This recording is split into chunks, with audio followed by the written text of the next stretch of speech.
മുതലപ്പുഴയിൽ പുലർച്ചെ ശക്തമായ തിരമാലയിൽ വള്ളം മറിഞ്ഞുണ്ടായ അപകടത്തിൽ അഞ്ചുതെങ്ങ് സ്വദേശി എബ്രഹാം മരിച്ചു. പുലിമുട്ടിലേക്ക് വള്ളം ഇടിച്ചു കയറിയായിരുന്നു അപകടം. പുലിമുട്ടിൽ വള്ളം ഇടിച്ചു കയറി കാണാതായ ആളെ രക്ഷപ്പെടുത്തി. അങ്ങനെ തുടർച്ചയായ അപകടങ്ങളുടെ ഒരു കേന്ദ്രമായി മുതലപ്പുഴ മാറുന്നു എന്ന വളരെ പ്രധാനപ്പെട്ട വിവരമാണ് ഈ ഘട്ടത്തിൽ പുറത്തുവരുന്നത്. വി വിനോദ് വിവരങ്ങൾ പങ്കുവെക്കും. വിനോദ്, മുതലപ്പുഴയിൽ നമുക്ക് അതിനു മുൻപ് അവിടുത്തെ പ്രദേശവാസികൾ വിനോദിനോട് പ്രതികരിച്ചു. അവരുടെ വാക്കുകളിലേക്ക്. ഡിസംബർ മാസമാണെങ്കിൽ മരണങ്ങളാണ് ഉണ്ടാവും. ഒരു ബോട്ട് മറിഞ്ഞു കഴിഞ്ഞാൽ അത് മരണമായിട്ടാണ് പോകുന്നത്. അപ്പൊ നമ്മുടെ ജനങ്ങള് വലിപ്പം കൊണ്ടാണ് ആൾക്കാരെ ജോലിക്ക് പോകുന്നത്. സർക്കാർ പറയും ജോലിക്ക് പോകണ്ടെന്ന്. വിഷമം കൊണ്ടാണ് വീട്ടിലൊരു വിഷമം കൊണ്ടാണ് ഒരു വ്യക്തികൾ പോകുന്നത്. വരുമ്പോൾ ഇതുപോലെ ഒരു ചെറിയ കടക്ഷവും വരുമ്പോൾ ബോട്ട് ഓടിയും ബോട്ട് മറിഞ്ഞു, പിന്നെ ആളിനെ കിട്ടുന്നില്ല. അങ്ങനെ അപ്പൊ ഡിസംബർ മാസവും മരണങ്ങൾ ഉണ്ടാവാണ് ഈ ആർപ്പാണ്ടകത്ത്. 10 വർഷം കൊണ്ട് ഇവിടുത്തെ മത്സ്യത്തൊഴിലാളികൾ സമര പരിപാടികളും റോഡ് ഉപരോധവും സ്ട്രൈക്കും എല്ലാം നടത്തുന്നുണ്ട്. ഈ മരിച്ച ഡെഡ് ബോഡി ഉൾപ്പെടെ പാളത്തിന് മുകളിൽ വെച്ച് സമരം നടത്തിയിട്ടുണ്ട്. അപ്പോഴിവിടുത്തെ പഞ്ചായത്ത് പ്രസിഡന്റ് തൊട്ട് MLA മന്ത്രി വരെ ഇവിടെ വന്ന് നോക്കുന്നു, കാണുന്നു, പോകുന്നു. അവരാരും ഇതുവരെ ഒരു തീരുമാനങ്ങൾ എടുത്തിട്ടില്ല. മന്ത്രി MLA എല്ലാ രാഷ്ട്രീയ ആൾക്കാർ പോവുകയാണ്, ആരും വന്ന് തിരിഞ്ഞു നോക്കുന്നില്ല. ഒരാഴ്ചയ്ക്ക് മുമ്പ് ഇവിടെ എല്ലാവർക്കും പറഞ്ഞായിരുന്നു ഇവിടെ അപകടങ്ങൾ ഉണ്ടാവും, വീണ്ടും മരണസംഖ്യ കൂടും, ഉടനടി ഇതിലൊരു പരിഹാരം ഉണ്ടാക്കണമെന്ന് പറഞ്ഞു. അതുകൊണ്ട് വിഴിഞ്ഞം അദാനിക്ക് കല്ല് കൊണ്ടുപോകാൻ വേണ്ടിയുള്ള ലൈവ് അങ്ങോട്ട് കാണിച്ചു കൊടുക്കും. ആ മണ്ണ് വീണ് മൂടിക്കിടക്കുകയാണ്. ആ മണ്ണ് കാരണം ഞങ്ങൾക്ക് സുരക്ഷിതമായിട്ട് പണിക്കാൻ പറ്റുന്നില്ല. വി വിനോദ് വിവരങ്ങൾ പങ്കുവെക്കും. വിനോദ്, ഈ മുതലപ്പുഴ എന്നുള്ളത് നമ്മൾ എപ്പോഴും ഈ മഴ ശക്തമാകുമ്പോൾ, അതുപോലെ കാലവർഷം വരുമ്പോൾ, അല്ലെങ്കിൽ കടക്ഷോഭിക്കുമ്പോഴൊക്കെ എപ്പോഴും ഏതെങ്കിലുമൊക്കെ തരത്തിലെ അപകടങ്ങളിൽ ആളുകൾ പെടുന്ന ഒരു പ്രദേശമാണ്. ഒരുപാട് പദ്ധതികൾ ഈ മുതലപ്പുഴയെ രക്ഷപ്പെടുത്താനായി സർക്കാരുകൾ ആസൂത്രണം ചെയ്തിട്ടുണ്ട്. പക്ഷെ അതൊന്നും ഫലം ചെയ്യുന്നില്ല. വീണ്ടും വീണ്ടും അപകടപ്പുഴയായി മുതലപ്പുഴ മാറുകയാണ്. എന്താണ് അവിടുത്തെ ജനം പങ്കുവെക്കുന്ന വികാരം?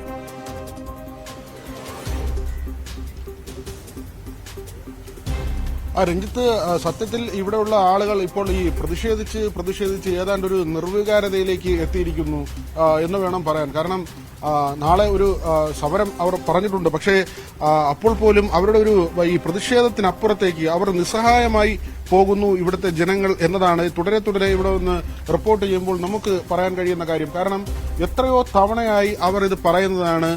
എത്രയോ പഠന റിപ്പോർട്ടുകൾ, അതിപ്പോൾ ചെന്നൈ IIT ആകട്ടെ, അല്ലെങ്കിൽ പൂനെയിലെ സമുദ്ര പഠന ഗവേഷണ കേന്ദ്രം, ആ നിലയ്ക്കൊക്കെ പല കാര്യങ്ങൾ, പല പരിശോധനകൾ, പല സംഘങ്ങൾ, ഇതെല്ലാം തന്നെ വന്നു പോവുകയാണ്. പക്ഷേ ഇതൊന്നും തന്നെ ഒരു ഫലപ്രാപ്തിയിലേക്ക് എത്തുന്നില്ല. ജനങ്ങൾക്ക് ഇതുകൊണ്ട് യാതൊരുവിധ പ്രയോജനവും ഉണ്ടാകുന്നില്ല എന്നത് തന്നെയാണ് ഒറ്റ വാക്കിൽ നമുക്ക് പറയാൻ കഴിയുന്ന കാര്യം. ഇപ്പോൾ തന്നെ കഴിഞ്ഞ സമയങ്ങളിൽ നമ്മൾ റിപ്പോർട്ട് ചെയ്തു വരുന്നു. ഇപ്പോൾ 75-ലധികം മരണങ്ങൾ 10 വർഷത്തിനിടയിൽ ഇവിടെ ജീവൻ പൊലിഞ്ഞത് ഏതാണ്ട് 75-ലധികം പേർക്കാണ്. അപ്പോഴും കേന്ദ്ര സംസ്ഥാന സർക്കാരുകൾ, അത് മാറി വരുന്ന സർക്കാരുകൾ, 2004 മുതലുള്ള ഒരു ചരിത്രം പരിശോധിച്ചാൽ ഈ മാറി വരുന്ന സർക്കാരുകൾ നിരവധി വാഗ്ദാനങ്ങൾ നൽകുന്നുണ്ട്. പല സമിതികൾ വരുന്നുണ്ട്, പല പഠന റിപ്പോർട്ടുകൾ. ഇപ്പോൾ തന്നെ ഏറ്റവും ഒടുവിൽ കഴിഞ്ഞ തവണ മരണം സംഭവിച്ചപ്പോൾ മന്ത്രി സജി ചെറിയാൻ ഉൾപ്പെടെയുള്ളവർ ഇവിടേക്ക് എത്തിയിരുന്നു. അപ്പോഴും ഈ ഡ്രഡ്ജിംഗ് ഉൾപ്പെടെയുള്ള കാര്യങ്ങൾ, അദാനി ഗ്രൂപ്പിന് വേണ്ടി കരിങ്കൽ ഇവിടെയാണ് കൊണ്ടുവരുന്നത്. ഇവിടെ നിന്നാണ് ഈ വാർപ്പുകളിൽ അവിടേക്ക് കൊണ്ടുപോകുന്നത്. പക്ഷേ ഈ ടെട്രാപോഡുകൾ ഇടിഞ്ഞു വീഴുന്നത്, അത് ക്രെയിൻ മുഖാന്തരം മാറ്റുന്ന പ്രവൃത്തികൾ, അതിന് പോലും കാലതാമസമെടുത്തു. പറഞ്ഞ് എത്രയോ ദിവസം കഴിഞ്ഞതിന് ശേഷമാണ് ഇവിടെ ക്രെയിൻ വരുന്നത്. പക്ഷേ ഇപ്പോഴും പൂർണ്ണമായും പുലിമുട്ട് ഇടിഞ്ഞ് കടലിലേക്ക് വീണത് മാറ്റാൻ സാധിച്ചിട്ടില്ല. ബോട്ടുകൾ വരുമ്പോൾ അതിൽ ഇടിച്ചു മറിയുകയാണ്. കേന്ദ്രമന്ത്രി വി മുരളീധരൻ ഇവിടെ തെരഞ്ഞെടുപ്പ് കാലത്ത് സന്ദർശിക്കുകയും അദ്ദേഹത്തിന്റെ നിർദ്ദേശപ്രകാരം ഒരു കേന്ദ്ര സംഘം ഇവിടെ വന്നു പോവുകയും ചെയ്തു. അവരുടെ പഠനവും തുടരുകയാണ്. ഇങ്ങനെ പഠിച്ച് സർക്കാരുകൾ മുന്നോട്ട് പോകുമ്പോൾ 75ഓളം മരണങ്ങളായി മുതലപ്പുഴയിൽ. സത്യത്തിൽ ഇതൊരു കണ്ണീർ പൊഴിയായി. നമ്മൾ തന്നെ എത്രയോ തവണ ഈ വർഷങ്ങൾക്കിടയിൽ എത്രയോ തവണ ഇവിടെ വന്ന് ഈ മരണങ്ങൾ റിപ്പോർട്ട് ചെയ്യുന്നു. സത്യത്തിൽ മനസ്സ് മരവിക്കുന്ന ഒരു കാര്യമാണ്. കഴിഞ്ഞ ഏതാണ്ട് 1.5 ആഴ്ചയായി മഴയാണ്. ജാഗ്രതാ നിർദ്ദേശമുണ്ട്, സർക്കാരുകൾ ജാഗ്രതാ നിർദ്ദേശം നൽകുന്നുണ്ട്. പക്ഷേ ഈ മത്സ്യത്തൊഴിലാളിയുടെ കുടുംബം എങ്ങനെ പുലരും? അവരുടെ വീട്ടുചെലവ് എങ്ങനെ നടക്കും? സ്കൂള് തുറക്കുന്നത് സാധാരണ സാമ്പത്തിക ശേഷിയോ അല്ലെങ്കിൽ ഒരു സാമൂഹ്യ ഭദ്രതയോ ഉള്ള ആളുകളുടെ മക്കൾക്ക് വേണ്ടി മാത്രമല്ല സ്കൂള് തുറക്കുന്നത്. ഈ സ്കൂള് തുറക്കുന്നത് പാവപ്പെട്ട തൊഴിലാളികളുടെ മക്കൾക്കും വേണ്ടി കൂടിയാണ്. ഇവരുടെ മക്കൾ ഈ സ്കൂൾ തുറക്കുന്ന സമയമാണ്. അവരുടെ പുസ്തകങ്ങൾ, അവരുടെ വസ്ത്രം, അവരുടെ സ്കൂൾ ഫീസ്, അവരുടെ വാൻ ഫീസ്, ഇതെല്ലാം മത്സ്യത്തൊഴിലാളികൾ നൽകേണ്ടതുണ്ട്.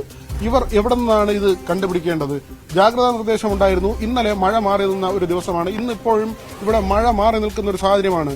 ദിവസങ്ങളോളം കടലിൽ പോകാൻ കഴിയാതിരുന്നവർ അങ്ങനെ ഒരു അനുകൂല സാഹചര്യം ഉണ്ടാകുമ്പോൾ കടലിൽ പോകുന്നു. പെട്ടെന്ന് തന്നെ കാലാവസ്ഥ മാറുന്നു. അവർ തിരികെ എത്തുമ്പോഴേക്കും ആകെ ഈ കടലിന്റെ സ്വഭാവം തന്നെ മാറുന്നു. അവർ അപകടത്തിൽപ്പെടുകയാണ്. രാവിലെ ഉണ്ടായ സംഭവം, ഈ 4 പേർ വന്ന വള്ളം നിയന്ത്രണം അതിന്റെ തിരയിൽ അത് അപകടത്തിൽപ്പെടുകയും അതിൽ ഒരാളെ ദീർഘനേരം കാണാതിരിക്കുകയും പിന്നീട് കണ്ടെത്തുകയും ചെയ്തു. അദ്ദേഹത്തെ കൊണ്ടുപോകുമ്പോഴേക്കും ആശുപത്രിയിൽ എത്തിക്കുമ്പോഴേക്കും ഇബ്രാഹിം എന്ന മത്സ്യത്തൊഴിലാളി അഞ്ചുതെങ്ങ് സ്വദേശിയാണ്. അദ്ദേഹത്തിന് ജീവൻ നഷ്ടമായിരുന്നു. ഇവിടെ ഒരു വാഹനമില്ല. അതായത് ഈ അപകടാവസ്ഥയിൽ പോലും കോസ്റ്റൽ പോലീസിന്റെ ഒരു ബോട്ട് ഇവിടെ വന്ന് നിൽക്കുന്നതല്ലാതെ ഏതെങ്കിലും തരത്തിൽ ലൈഫ് ഗാർഡുകളോ ഈ അപകടത്തിൽപ്പെടുന്ന ആളുകളെ രക്ഷപ്പെടുത്താനുള്ള ജീവനക്കാരോ ഒന്നും തന്നെയില്ല. അവർ പ്രധാനമായും ആവശ്യപ്പെടുന്നത് ഇതാണ്: നിങ്ങൾ ഈ 2 പുലിമുട്ടുകൾ 2 വശത്തായാണ് ഉള്ളത്. ഈ 2 വശത്തായും ജീവൻ രക്ഷിക്കാൻ ആവശ്യമായ ജീവനക്കാരെ നിയമിക്കുക. അതോടൊപ്പം തന്നെ ഒരു ആംബുലൻസ് സ്ഥിരമായി ഇവിടെ നിർത്തുക. പ്രത്യേകിച്ച് ഈ കടൽ പ്രക്ഷുബ്ധമാകുന്ന സമയങ്ങളിലെങ്കിലും ഒരു ആംബുലൻസ് നിർത്തുക. കാരണം ഒരു അപകടമുണ്ടായാൽ അവിടെ നിന്ന് കരയ്ക്കെടുക്കുന്ന ആളെ ഫസ്റ്റ് എയ്ഡ് കൊടുത്ത് വളരെ വേഗത്തിൽ ആശുപത്രിയിൽ എത്തിക്കാൻ പോലും കഴിയാത്ത സാഹചര്യമാണ്. ഇന്ന് ഈ ചിറയൻകീഴ് മുതലപ്പുഴ പാലത്തിലുണ്ടായിരുന്ന ഒരു കാറിലാണ് മത്സ്യത്തൊഴിലാളിയെ. അതാണ് ഈ നമ്മളോട് സംസാരിച്ച മത്സ്യത്തൊഴിലാളികളിൽ പലരും പറഞ്ഞ പ്രധാനപ്പെട്ട ഒരു കാര്യം അതായിരുന്നല്ലോ വിനോദ്. കാരണം കേന്ദ്ര സംസ്ഥാന സർക്കാരുകളുടെ ഒരുപാട് പദ്ധതികൾ ഈ മേഖലയിൽ നടപ്പിലാക്കിയിട്ടുണ്ട്, അങ്ങനെ പണം ഒരുപാട് ചിലവഴിച്ചിട്ടുണ്ട് എന്ന് പറയുന്നു. പക്ഷേ ഇങ്ങനെ അപകടത്തിൽപ്പെടുന്ന ആളുകളെ ഏതെങ്കിലും തരത്തിൽ ആശുപത്രിയിൽ എത്തിക്കാനോ അല്ലെങ്കിൽ അവർക്ക് എന്തെങ്കിലും സംവിധാനം ഒരുക്കാനോ ഉള്ള യാതൊരു നടപടിയും ഉണ്ടാകുന്നില്ല. അല്ലെങ്കിൽ അങ്ങനെ ഒരു സംവിധാനങ്ങൾ ഇല്ലാത്തൊരു പ്രദേശമാണ്. ഇത്രയധികം അപകടങ്ങൾ സ്ഥിരമായി സംഭവിച്ചിട്ടും മരണങ്ങൾ ഉണ്ടായിട്ടും എന്തുകൊണ്ട് അങ്ങനെ ഒരു ശ്രദ്ധ ഈ മേഖലയിൽ പതിയുന്നില്ല എന്നതും പ്രധാനമാണല്ലോ. അവർ പറയുന്നത് ഞങ്ങൾ എന്തൊക്കെയായാലും കടലിൽ പോകും, കാരണം ഞങ്ങളുടെ ജീവനോപാധിയാണ് ഈ മത്സ്യബന്ധനം എന്നുള്ളതാണ്. അതിനപ്പുറത്ത് അങ്ങനെയുള്ള ഞങ്ങളെ സംരക്ഷിക്കേണ്ട ബാധ്യത കൂടി സർക്കാരുകൾക്കുണ്ട്. അത് ചെയ്യണം സ്വാഭാവികമായും. കുറഞ്ഞപക്ഷം അപകടത്തിൽപ്പെട്ടവരെയെങ്കിലും എത്രയും പെട്ടെന്ന് ആശുപത്രിയിൽ എത്തിക്കാനും അവർക്ക് ചികിത്സാ സഹായം സംവിധാനം ഒരുക്കാനും ഒക്കെയുള്ള കാര്യങ്ങൾ ഉണ്ടാവണം. അതും സംഭവിക്കുന്നില്ല അവിടെ.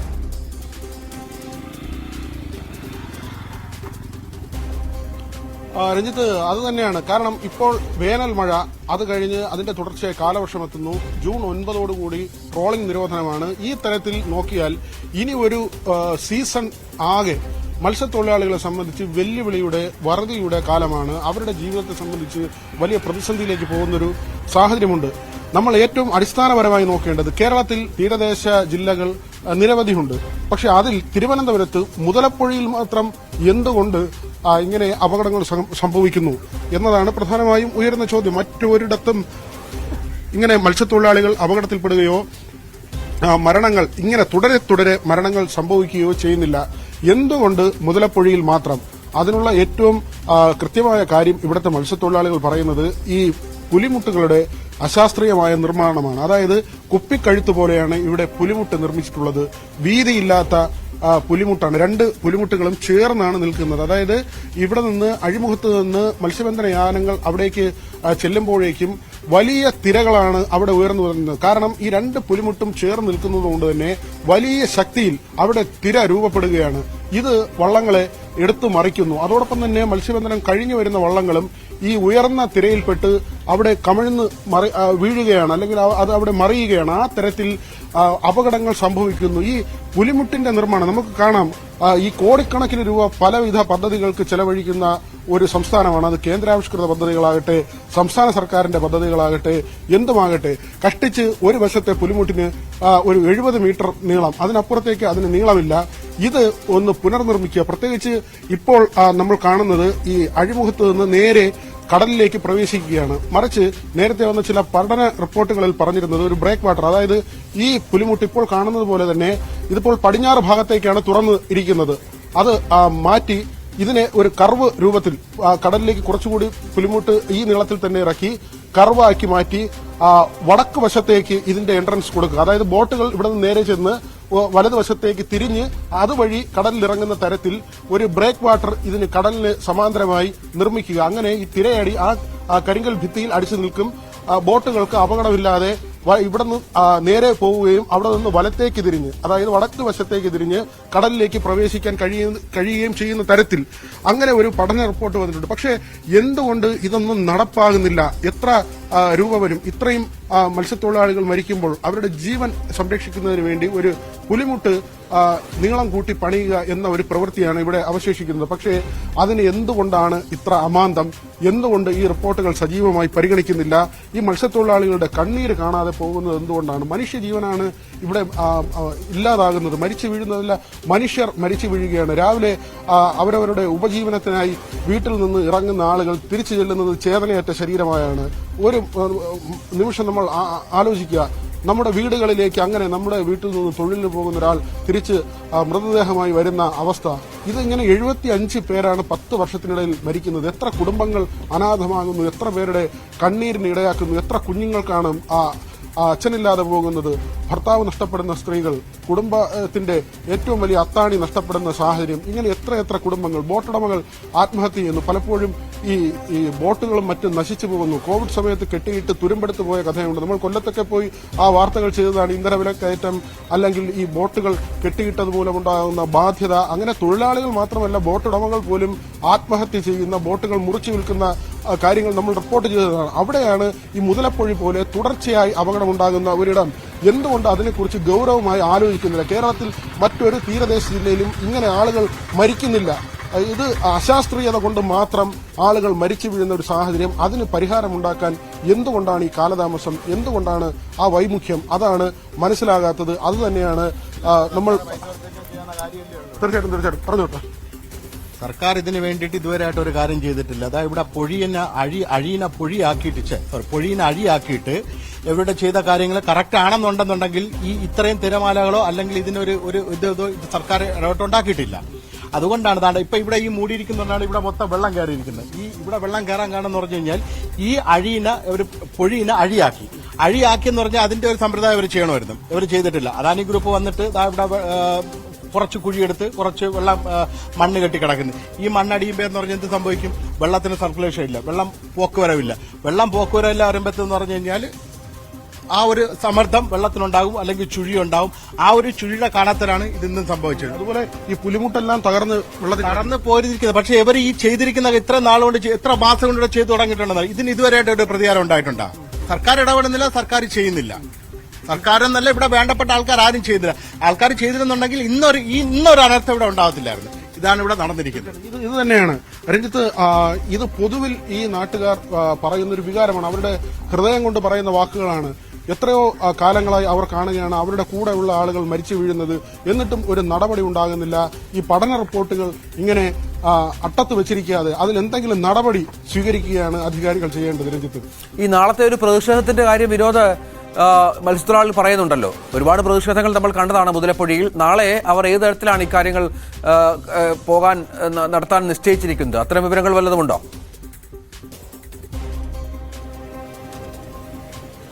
രഞ്ജിത്ത്, ഇന്ന് വൈകിട്ടാണ് അതിന്റെ യോഗം ചേരുക. റോഡ് ഉപരോധം ഉൾപ്പെടെയുള്ള കാര്യങ്ങൾ അവർ ആലോചിക്കുന്നുണ്ട്.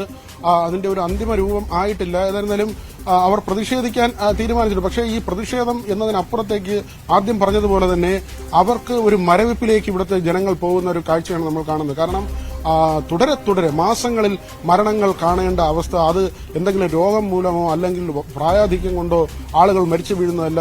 തൊഴിലെടുക്കാൻ പോകുന്ന ആളുകൾ അവർക്ക് ഈ ഏറ്റവും അശാസ്ത്രീയമായ സാഹചര്യത്തിൽ അവർക്ക് പണിയെടുക്കേണ്ടി വരികയും അവിടെ ആളുകൾ മരിക്കുകയും ചെയ്യുന്ന, നമ്മൾ ഏത് ജാഗ്രതയെക്കുറിച്ചാണ്, ഏത് സേഫ്റ്റി മെഷേഴ്സിനെ കുറിച്ചാണ് ചർച്ച ചെയ്യുന്നത്? നമ്മൾ മഴ വരുമ്പോൾ ജാഗ്രതാ മുൻകരുതലുകൾ, NDRF, പോലീസ്, അഗ്നിശമന സേന ഇതെല്ലാം പറയും. പക്ഷെ കൺമുന്നിൽ നടക്കുന്ന ഒരു അശാസ്ത്രീയതയും അതിന്റെ പേരിൽ മനുഷ്യജീവനുകൾ പൊലിഞ്ഞു പോകുന്നതുമാണ്. അവിടെ എന്തുകൊണ്ട് കൃത്യമായി ഒരു നടപടി ഉണ്ടാകുന്നില്ല? ഒരാളെങ്കിലും ഒരാൾ മരിക്കുന്നതിന് മുൻപ് ഇതിൽ ഒരു തീരുമാനമുണ്ടാക്കുക, അതിൽ നടപടിയെടുക്കുക, അതിൽ കൃത്യമായ കാര്യങ്ങൾ ഉറപ്പാക്കുക എന്നതാണ് ഓരോ സർക്കാരുകളുടെയും ചുമതല. അത് കേന്ദ്ര സർക്കാരാകട്ടെ, സംസ്ഥാന സർക്കാരാകട്ടെ, ആരുമാകട്ടെ, അതിൽ കൃത്യമായ നടപടി കൈക്കൊള്ളുകയും ഇതിന്റെ ഒരു ശാശ്വത പരിഹാരം കാണുകയും ചെയ്യുക എന്നതാണ്.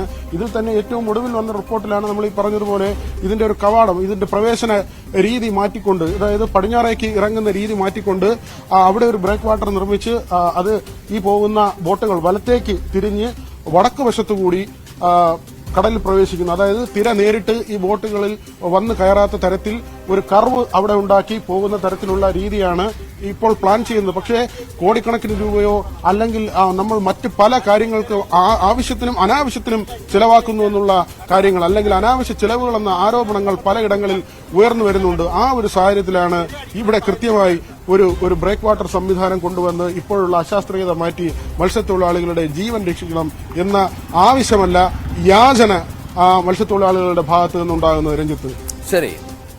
മുതലപ്പുഴയിൽ നിന്നാണ് വി വിനോദ് റിപ്പോർട്ട് ചെയ്ത്. വലിയ ദുരിതം അനുഭവിക്കുന്നു, വീണ്ടും വീണ്ടും അപകടങ്ങൾ സംഭവിക്കുന്ന ഒരു പ്രദേശമായി മുതലപ്പുഴ മാറുകയും ചെയ്യുന്നു.